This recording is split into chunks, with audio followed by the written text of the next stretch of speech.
Selamat datang di channel Pemuja Malam. Jangan lupa like, share, and subscribe ya. Terima kasih.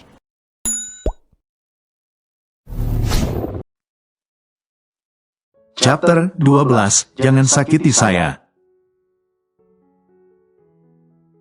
Linda baru saja sampai di rumah orang tuanya. Ia langsung masuk ke dalam rumah mewah itu. Untuk menemui kedua orang tuanya yang pasti sudah menunggunya. "Ma." Panggil Linda berteriak. "Berisik, kamu bukannya salam malah berteriak." Tegur ibu Linda, "Nilam, Ma, ada apa mama memintaku datang?" Tanya Linda langsung pada poinnya. "Duduk dulu, Linda, kita bicara pelan-pelan." Tutur Pramono kepada putrinya. Linda pun akhirnya duduk. Disusul oleh kedua orang tuanya yang duduk di hadapannya. Linda yakin bahwa mereka berdua akan mempertanyakan alasan mengapa ia ingin bercerai. "Kenapa kamu mau cerai sama Tristan, Linda?" "Selama ini dia sudah memenuhi kebutuhan kita," tanya Nilam dengan emosional. "Iya, Linda, selama ini kita sudah menikmati kemewahan yang Tristan dan keluarganya berikan. Kenapa kamu masih mau cerai dengannya?" tanya Pramono lebih tenang dari istrinya. Linda menarik nafas lalu membuangnya perlahan. Ia benar-benar kesal dengan kedua orang tuanya yang sama egoisnya dengan Tristan. Mereka hanya memikirkan tentang kemewahan, tanpa mau peduli bagaimana perasaannya selama ini. "Ma, Pa, kalian hanya mementingkan kemewahan saja. Apa kalian tahu bahwa selama ini aku menderita?" tanya Linda dengan kesal. "Menderita bagaimana? Hidupmu bergelimpangan harta." Jawab Nilam. "Ma, aku juga butuh cinta dan kasih sayang.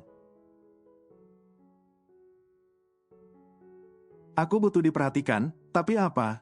Tristan tidak pernah memberikan itu semua padaku." Ujar Linda dengan emosi menggebu-gebu. "Untuk apa cinta, Linda? Jika kamu banyak uang, maka cinta tidak ada gunanya." Sahut Pramono. Linda mengusap wajahnya dengan kasar. Ia menangis mendengar tanggapan kedua orang tuanya, yang sama sekali tidak peduli pada perasaannya. "Aku menyesal telah menyetujui perjodohan dari kalian. Lebih baik aku menikah." Ucapan Linda terpotong oleh Nilam.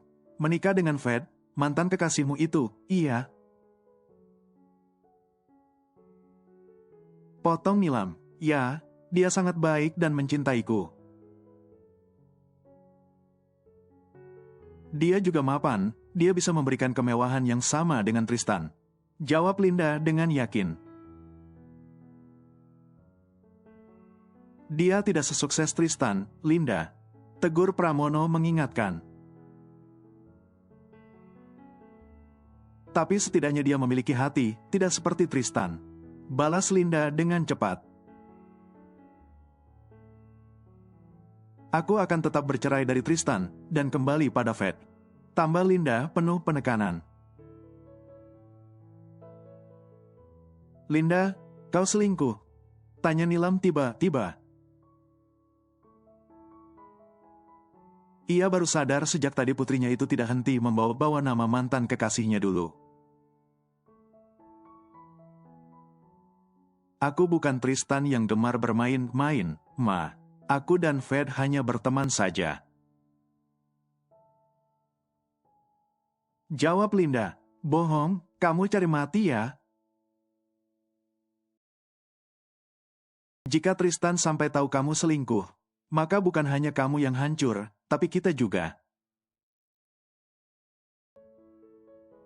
kata Nilam dengan suara yang semakin tinggi. Aku tidak peduli, Ma. Balas Linda lalu pergi dari rumah orang tuanya. Linda. Panggil Pramono, namun tak dihiraukan oleh putrinya. Bau masakan lezat dan menggoda menjadi sambutan bagi Alea ketika datang ke rumahnya. Benar, usai melayani nafsu bejat Tristan, pria itu benar-benar mengizinkannya pulang ke rumah sang kakak sampai jam 8 malam nanti. Alea memeluk kakaknya yang tersenyum sambil membuka kedua tangannya. Kondisi Firda sudah jauh lebih baik, dan Alea senang melihatnya. Kak, lirih Alea semakin mengeratkan pelukannya.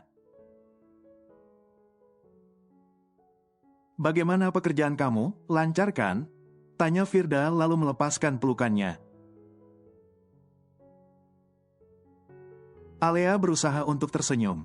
Tidak akan ia biarkan kakaknya tahu segala permasalahannya saat ini.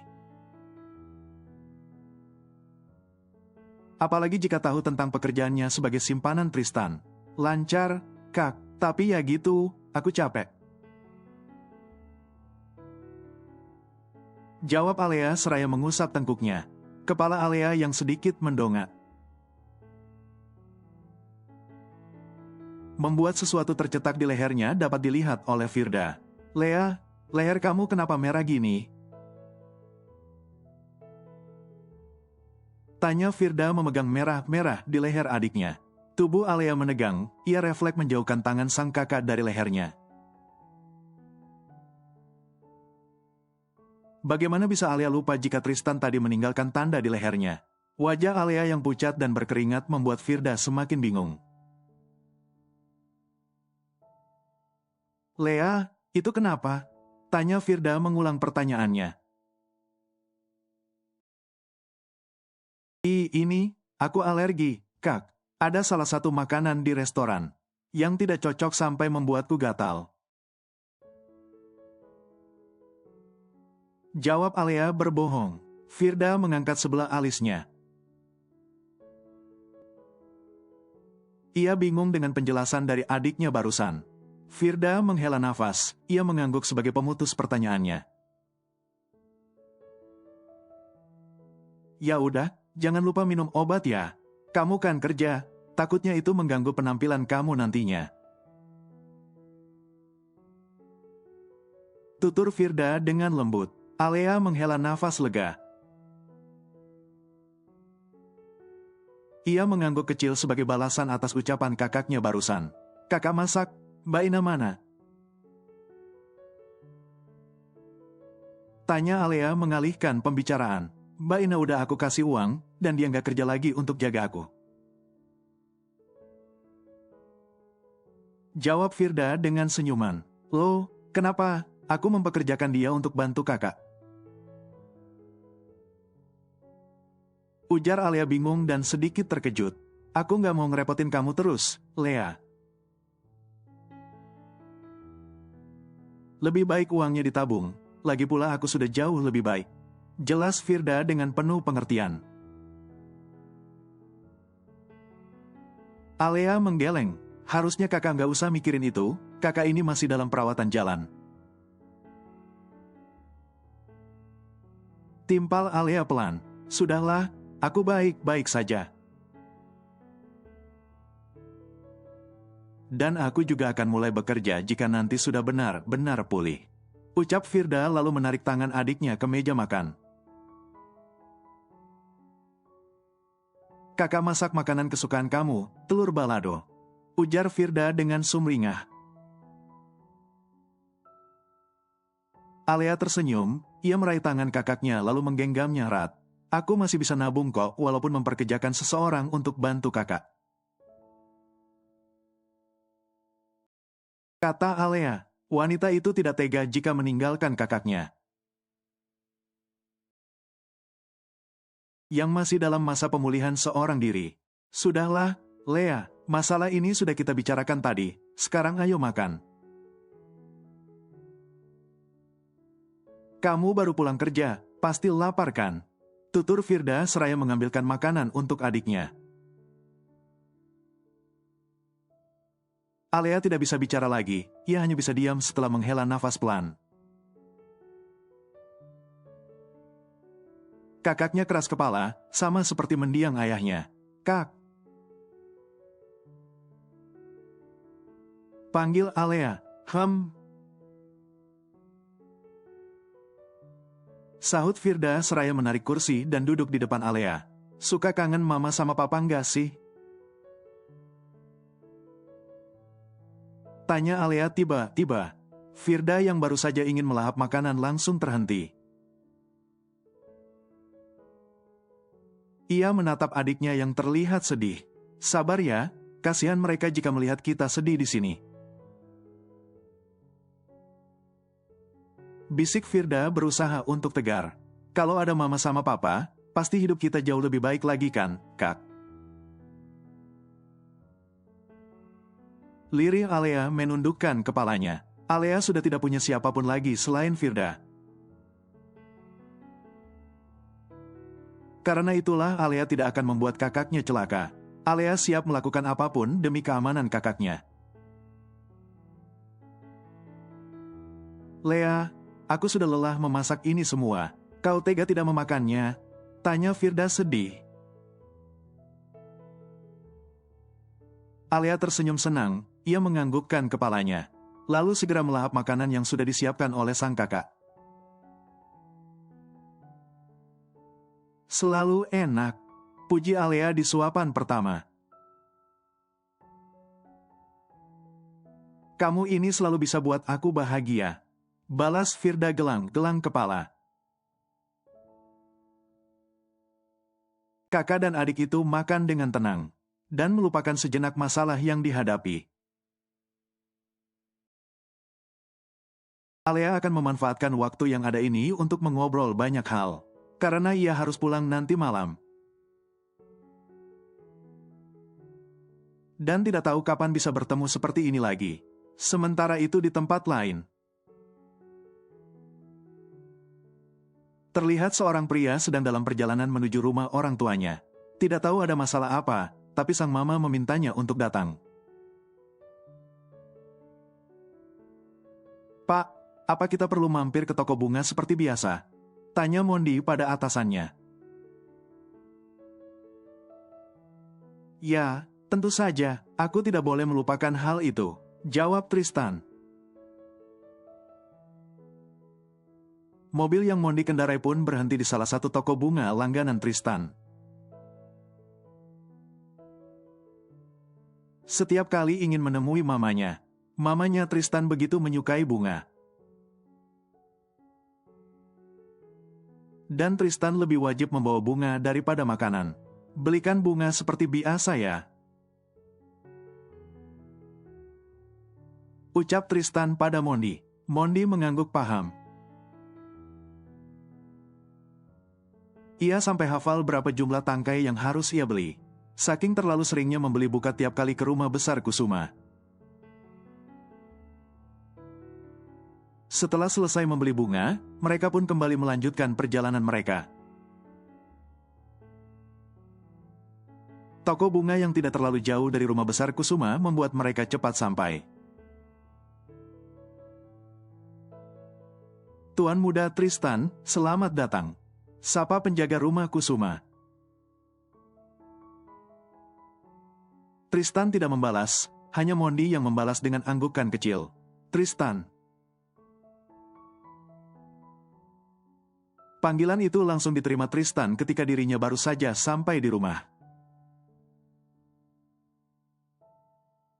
Ternyata ia sudah ditunggu oleh kedua orang tuanya yang duduk santai di ruang tamu. Tristan mendekat, ia memberikan bunga yang sudah ia beli kepada sang mama. Mama nggak butuh bunga kamu, Tristan. Kata Saras, ibunda Tristan. Tristan mengerutkan keningnya, tumben sekali sang mama bicara seperti ini. Ada apa dengan, Mama? Tanya Tristan lembut. Duduk, Tristan, kami butuh penjelasan dari kamu. Pinta Jayakusuma, ayah Tristan. Tristan menurut. Ia duduk di hadapan kedua orang tuanya dan Mondi berdiri di belakangnya. Apa maksud kamu meminta cerai dari Linda, Tristan? Tanya Saras dengan tatapan mata yang tajam. Tristan memejamkan matanya sebentar. Jadi ini alasan dirinya ditelepon secara mendadak dan diminta datang ke rumah tiba-tiba. Sialan, wanita itu tidak takut dengan ancamanku.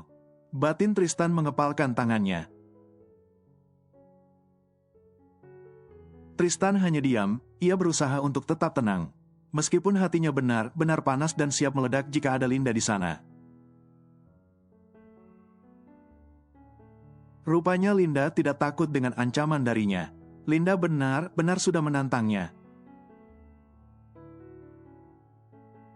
Tristan kembali dari rumah orang tuanya.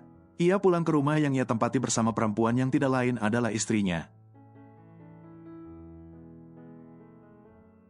Istri yang tidak pernah dianggap selama ini. Tristan membuka pintu kamar Linda dengan kasar. Sampai terdengar bunyi hantaman yang keras. Linda. Panggil Tristan berteriak. Tristan tidak menemukan siapapun di kamar itu. Ia bahkan sudah mengecek kamar mandi dan hasilnya sama. Tidak ada siapapun di sana. Tristan mengepalkan tangannya. Ia pun keluar dari kamar itu lalu kembali turun ke lantai bawah. Bi, panggil Tristan dengan nafas memburu. 3 orang pelayan langsung berlari dengan tergopoh-gopoh. Tatkala mendengar panggilan dari bos mereka. Kami, Tuan, ucap salah satu dari ketiga pelayan itu. Di mana Linda? Tanya Tristan pelan dengan penuh penekanan. Nyonya belum pulang sejak pagi, Tuan. Jawab mereka bergantian. Nyonya bilang beliau ada urusan, tapi tidak mengatakan kemana perginya. Tambah yang lainnya menjelaskan. Tristan mengepalkan tangannya. Ia benar-benar sangat emosi saat ini. Namun Linda malah tidak ada di sana. Jangan biarkan dia keluar sampai saya pulang besok, ucap Tristan tegas. Tristan pun keluar dari rumahnya yang besar itu. Ia yakin bahwa Linda tidak akan pulang malam ini, tapi akan pulang besok. Kita ke apartemen, ucap Tristan singkat. Mondi yang berdiri di dekat pintu lantas membukakan pintu untuk bosnya. Kemudian disusul olehnya yang duduk di kursi kemudi.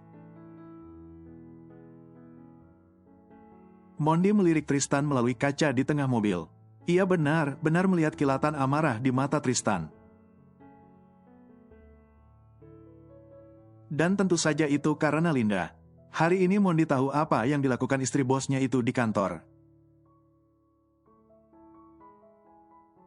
Bahkan sampai menghabiskan waktu hampir 2 jam di dalam ruangan bosnya. Sial, lihat bagaimana aku akan membuat wajahnya malu di depan kedua orang tuaku. Ucap Tristan penuh penekanan. Mobil yang Mondi kendarai sampai di apartemen. Namun pria itu tidak ikut turun bersama bosnya. Jemput aku pagi besok.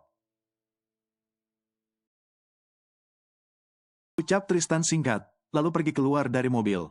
Mondi menghela nafas, ia hanya bisa mematuhi perintah bosnya saja. Mondi pun berlalu meninggalkan area apartemen mewah itu. Jam menunjukkan pukul 9 malam. Tristan harus memastikan bahwa Alea sudah ada di apartemen, karena waktu yang ia berikan kepada wanita itu untuk pulang dari rumah kakaknya. Hanya sampai jam 8 malam, lift terbuka saat dirinya sampai pada lantai tujuan. Pria itu langsung masuk ke dalam apartemen dengan akses fingerprint-nya. Alea. Panggil Tristan di tengah kegelapan ruangan. Tristan cari stop kontak, ia lalu menekannya hingga lampu pun menyala. Keheningan langsung datang menghampiri Tristan. Hal itu menandakan jika belum ada penghuni yang kembali ke sana. Alea. Panggil Tristan lagi. Tristan memeriksa kamar dan kamar mandi, ternyata tidak ada siapapun di sana. Alea belum kembali. Kenapa semua orang membuatku kesal hari ini? Alea benar-benar keterlaluan. Geram Tristan mengepalkan tangannya dengan nafas yang semakin tersengal-sengal. Tristan membuka jas miliknya dan melemparnya asal ke sofa. Ia juga membuka 3 kancing ke mejanya dan kancing di bagian lengan. Setelah itu menggulungnya sampai sikut. Tristan pergi ke dapur. Ia membuka kulkas dan mengambil minuman dingin dari sana. Lihat apa yang akan aku lakukan pada wanita itu nanti. Geram Tristan seraya meremas kaleng hingga tidak berbentuk. Tristan kembali ke ruang tamu. Ia duduk lalu melihat ponselnya yang tidak mendapatkan telepon. Ataupun pesan dari Alea yang meminta izin telat atau apapun itu. Tristan menatap kosong ke arah depan. Ia tidak sabar menantikan Alea pulang dan melampiaskan rasa kesalnya pada wanita itu. Tidak lama kemudian, terdengar suara pintu apartemen yang terbuka. Tristan menoleh, ia melihat Alea masuk dengan wajah takutnya. Alea sendiri belum menyadari kehadiran Tristan di sana, ataupun sadar akan ruangan terang. Padahal ia mematikan lampunya ketika berangkat bekerja tadi. Bagus sekali, pulang terlambat dan melanggar ucapanku. Kata Tristan tanpa menatap Alea. Tubuh Alea menegang, ia sontak menghentikan langkahnya lalu menoleh. Saat itulah Alea sadar bahwa Tristan ada di sana. Pak Tristan, sejak kapan Anda di sana? Tanya Alea terbata dan gugup. Tristan meletakkan ponselnya, ia bangkit dari duduknya. Lalu mendekati Alea dengan tatapan tajam dan menusuk seperti biasanya. Tristan mengambil tas yang Alea bawa lalu melemparnya ke sembarang arah. Tristan tidak peduli pada isi tas wanita di hadapannya. Kau melanggar ucapanku, Alea. Bentak Tristan di depan wajah wanita itu. Tristan mencengkeram kedua bahu Alea dengan kasar. Bahkan sampai membuat wanita itu kesakitan. Maaf, Pak. Saya terlalu asik dengan kakak saya, sampai lupa waktu.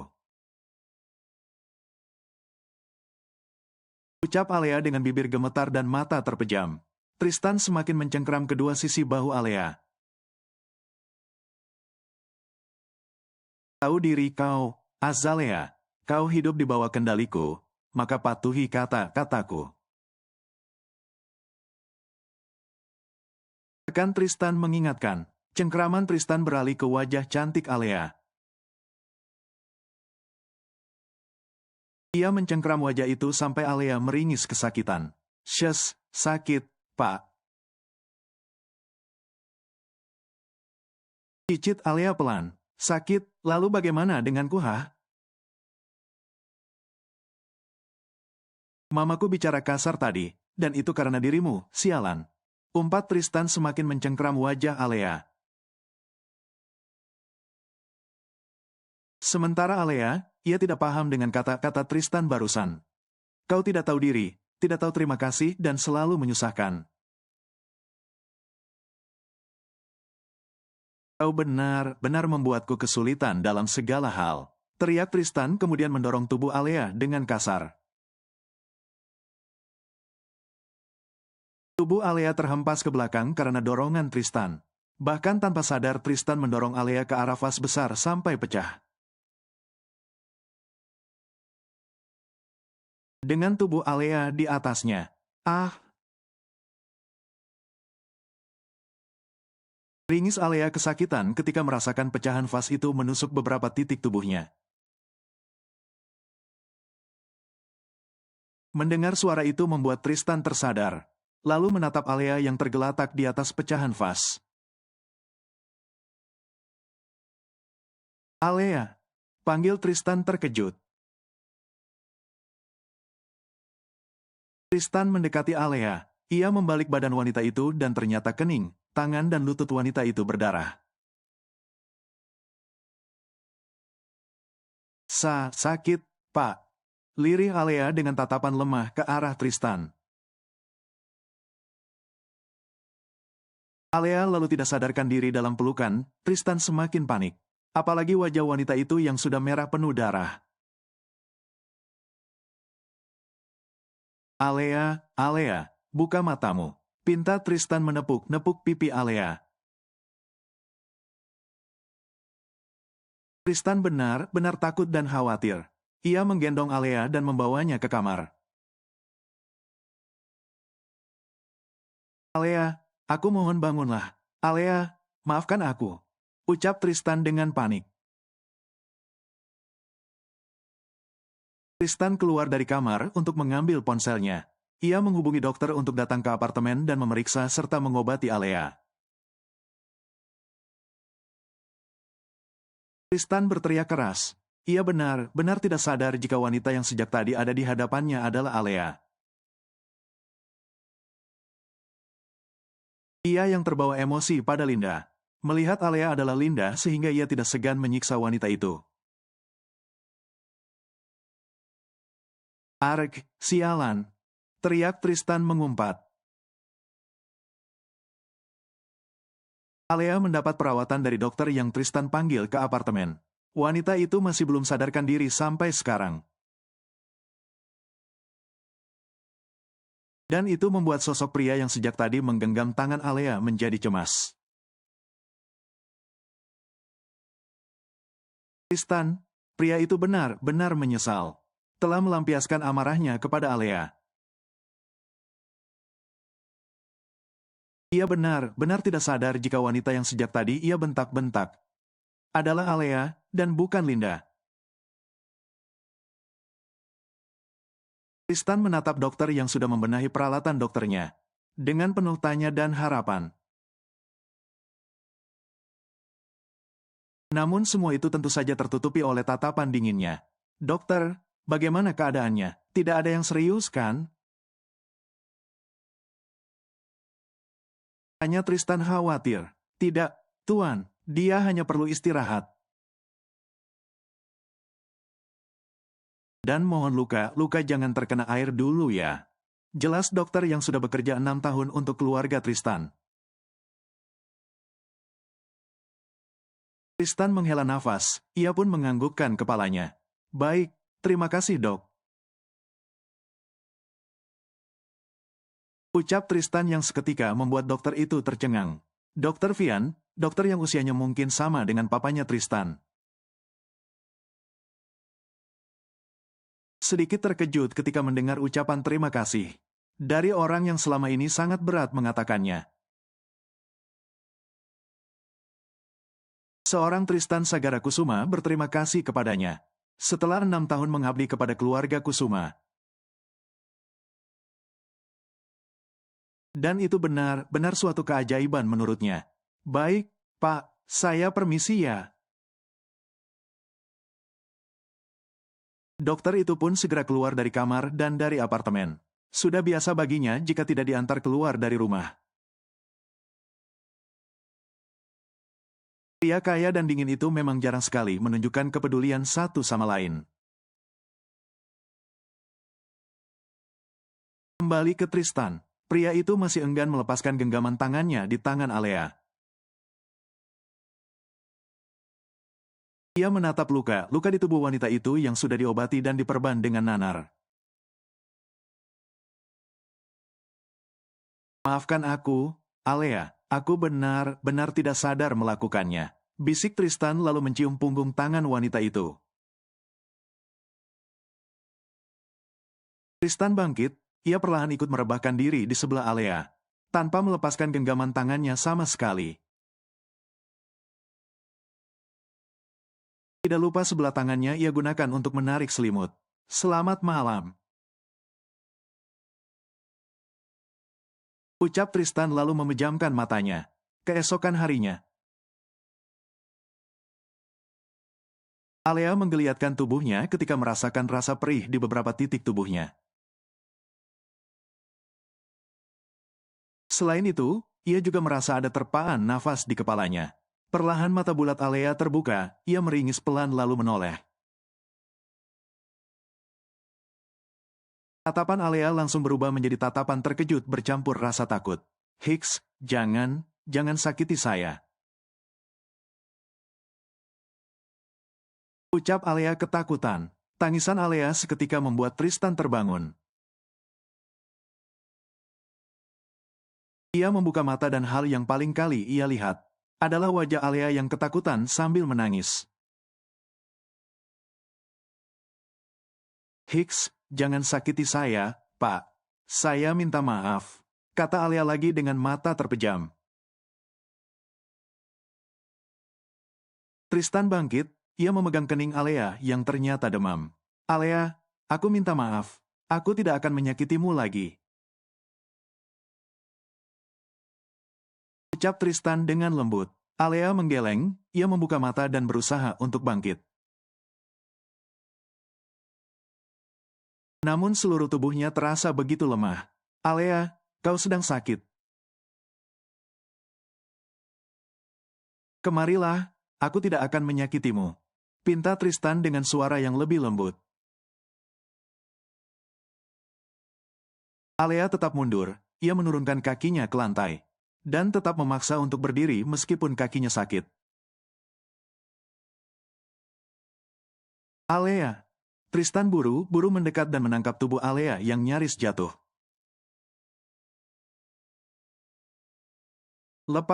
Lepaskan saya. Saya janji tidak akan pulang terlambat lagi. Tubuh saya sakit, Pak. Rancau Alea penuh rasa sakit. Tristan menggendong Alea dan kembali merebahkan tubuhnya di atas ranjang. Tangisan wanita itu masih belum berhenti, membuat Tristan benar-benar merasa bersalah. Dokter bilang agar lukamu tidak terkena air dulu, jadi kau tidak usah mandi ya. Tutur Tristan lembut. Saya bisa sendiri, Pak. Tolong pergi dari sini. Pinta Alea pelan tanpa menatap Tristan sama sekali. Tristan membuka nakas. Ia mengambil kotak P3K dan mengeluarkan termometer digital untuk mengukur suhu tubuh wanita itu.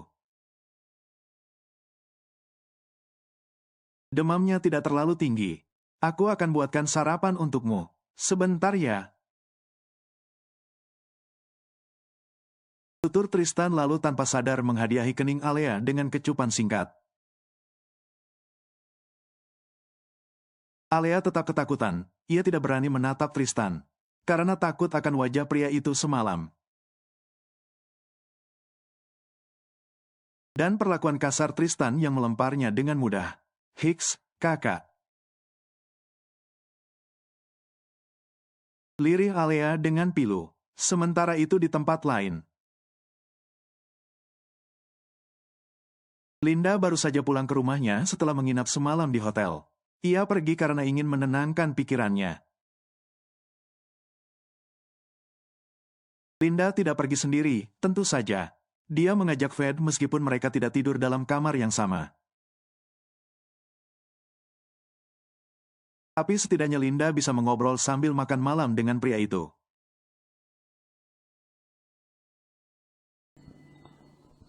Bersambung.